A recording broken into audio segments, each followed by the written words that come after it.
Good afternoon, Trinidad and Tobago. I'm Rishi Harinanan. C News is live. Topping the news at this time. The autopsy conducted on the bodies of the babies found at the Forres Park Landfill was inconclusive, and pathologist Dr. Hugh Van der Veens said they were stillborn. Reports say due to the state of decomposition, the babies may have been delivered on Tuesday and discarded by the mother overnight into Wednesday. The body of the babies were found on Wednesday morning. Police are still searching for the mother of the children.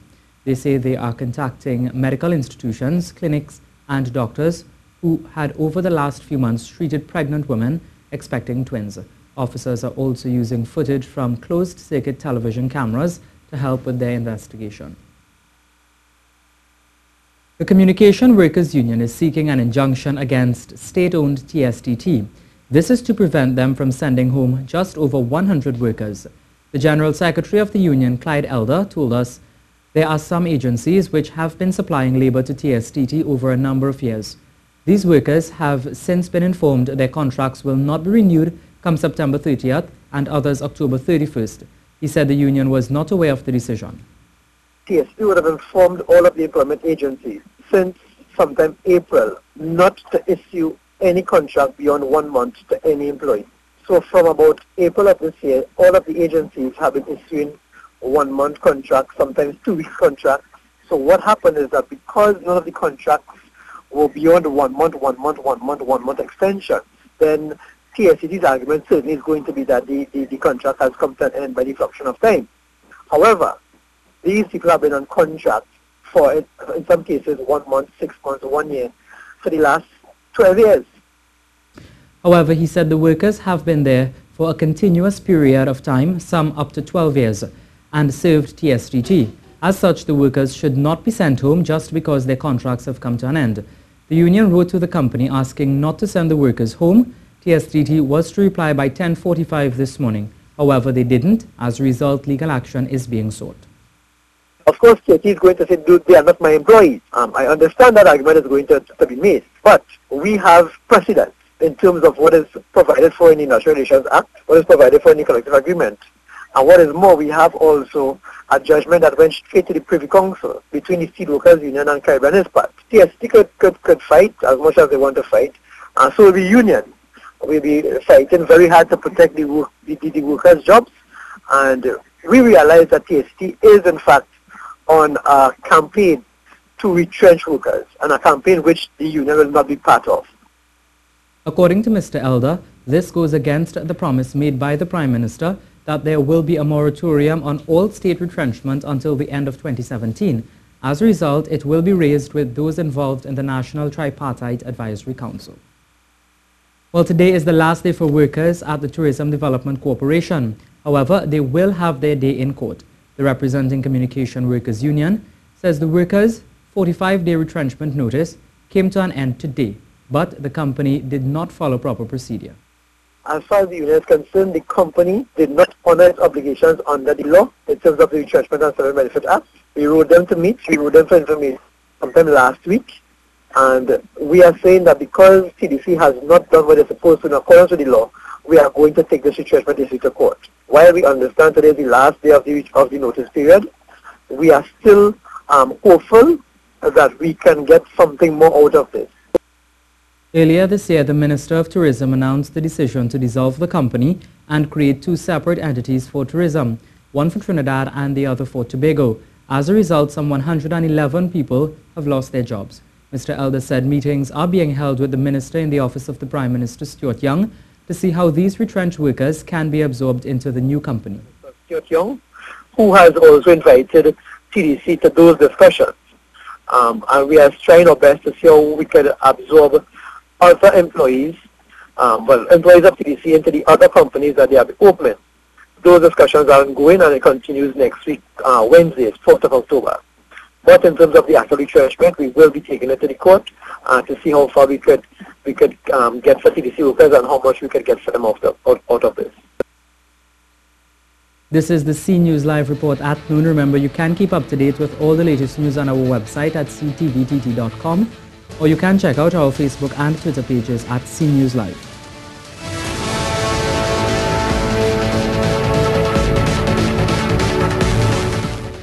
The American Chamber of Trinidad and Tobago is supporting the suggestion for an increase in the price of electricity.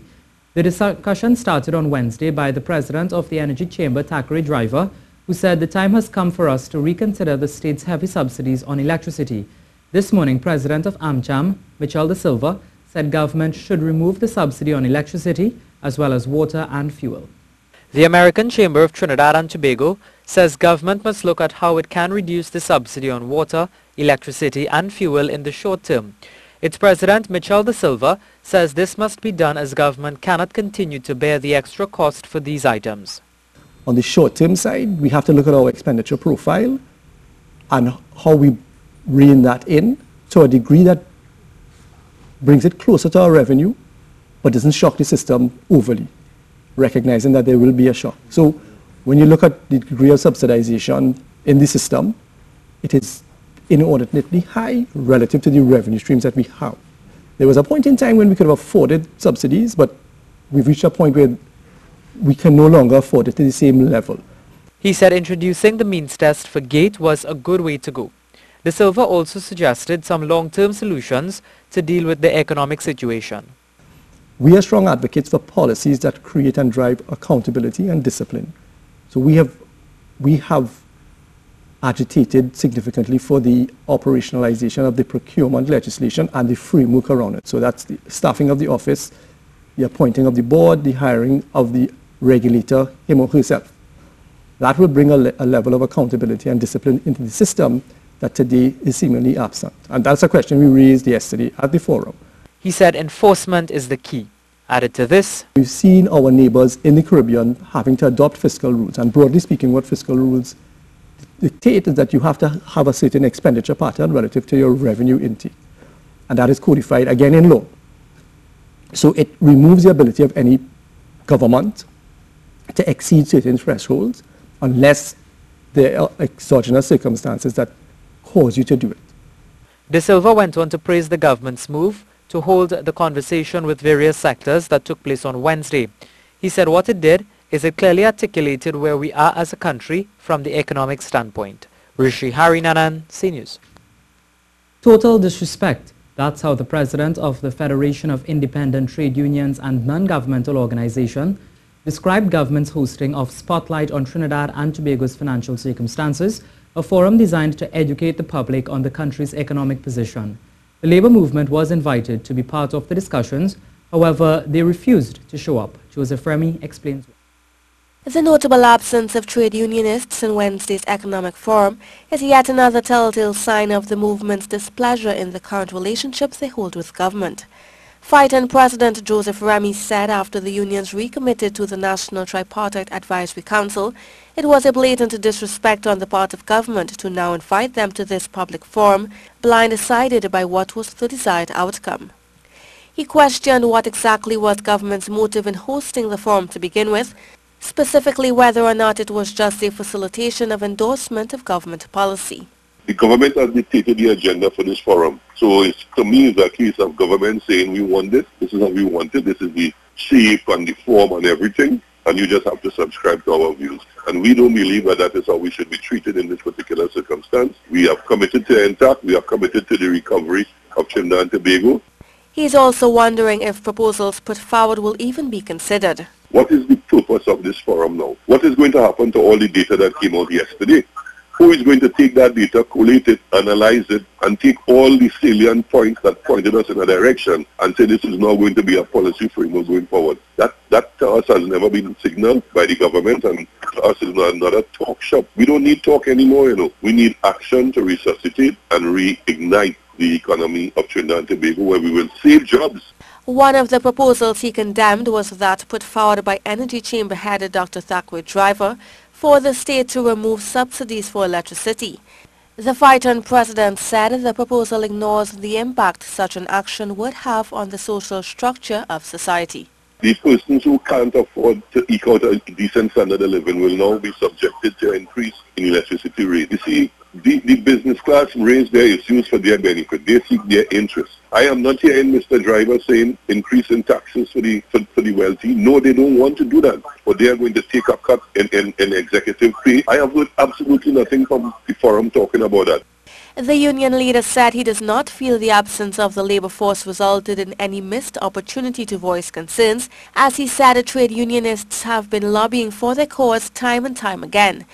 He ended by saying in order for there to be a renewed positive relationship between government and the trade union movement, the hypocrisy must stop and both parties must commit to doing what's best for all in society.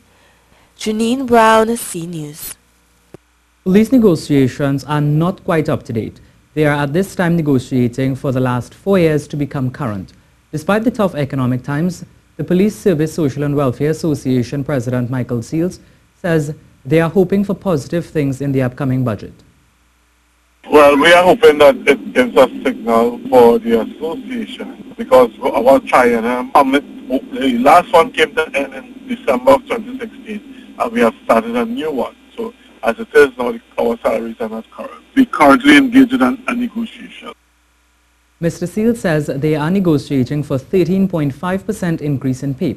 In terms of tools for the job, Mr. Seals says they need tasers, pepper spray and more body cameras.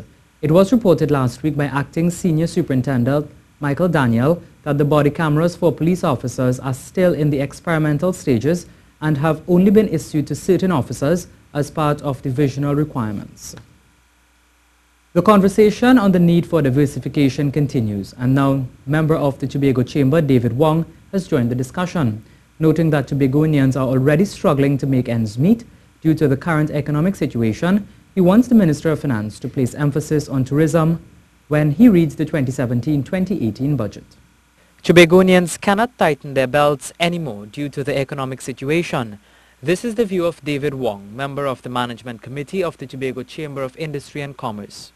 We know of a couple of persons who were about to face the bailiff sometime this week. So we're falling one by one as we go along. We do meet with the Bankers Association tomorrow, and hopefully we can discuss some sort of consideration going forward so that we don't lose these other operators here in Tobago. He said in the 2017-2018 budget presentation, the Minister of Finance should give clear directions on how government plans to diversify the economy. He suggests opening the market for new industries. Once he starts showing us what he intends to do and where he intends to go with it, and incentivize, we're looking for possibilities of new industry. That means we're looking for more, hopefully he would encourage more local direct investment. I think we had an issue of liquidity a couple of years back. I think it still exists. That means the private sector does have money. So we need to incentivize them.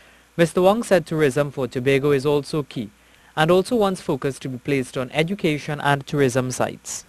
And then foster the infrastructure that enables access to those sites, as well as access for farming and farmers, so that we enable a sort of a macro view for Tobago where you're developing young people to come into the industry. You're developing the infrastructure needed to foster the farming and the production that will feed visitors that come here. He couldn't say how much money he expected Tobago to get in the budget presentation on Monday, but he noted it will be around where the law permits it to be. Now for the weather, cloudy periods with light to moderate showers or rain in varying localities. A few of these showers are expected to become heavy and thundery at times. Conditions will generally become settled by evening. A few lingering showers expected tonight. Street or flash flooding is likely and heavy downpours and gusty winds can be expected in the vicinity of these showers or in the event of a thunder shower.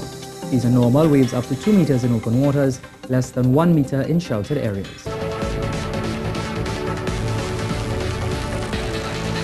Caribbean Airlines says it is still unable to operate its scheduled services into St. Martin as the Princess Juliana International Airport remains closed to commercial air traffic. It says customers with tickets for travel purchased before September 5, 2017 to or from St. Martin only are advised of the following. Customers entitled to a waiver of date change penalties for travel within 1 year of the ticket validity from date of issue.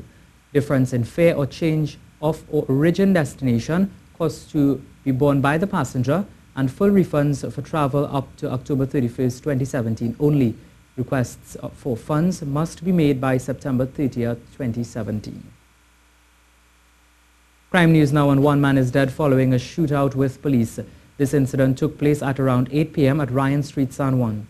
The deceased has been identified as Tabati Highland. Police believed Highland was linked to a recent shooting incident at La Cano, Santa Cruz, where Jason Thomas was killed and 3 other people were wounded. Police officers have shot and killed a 34-year-old suspected bandit in Barrackpore, South Trinidad. Officers say the man was linked to several robberies in the area. However, on Wednesday, he along with another man were seen trying to carry out another robbery when they were spotted by police. During the pursuit, this vehicle crashed and 2 of the occupants escaped. A chase on foot continued and one of the suspects was apprehended. The other suspect continued running. He said while running, the suspect met a woman with an Almera and he took it from her to make his escape. The last suspect ran into a swampy area, during which there was an exchange of gunfire between him and the police officer. Shots were fired and the suspect fell into a pond. Moving to some other news now. And if you heard the sound of horns, bells and whistles between 12 and 12:05 p.m., which was a short while ago, well, there isn't anything to worry about. It was just a small celebration in commemoration of World Maritime Day. The Ministry of Works and Transport had asked all vessels alongside and in harbour to display dress ship flags and sound their horns, bells and whistles for 5 minutes from midday. Petrotrin carried out the activity in Pointe-a-Pierre and Point Fortin for World Maritime Day, which was introduced by the International Maritime Organization. It is celebrated annually in recognition of the international maritime industry's robust contribution to the world's economy, especially in the areas of shipping.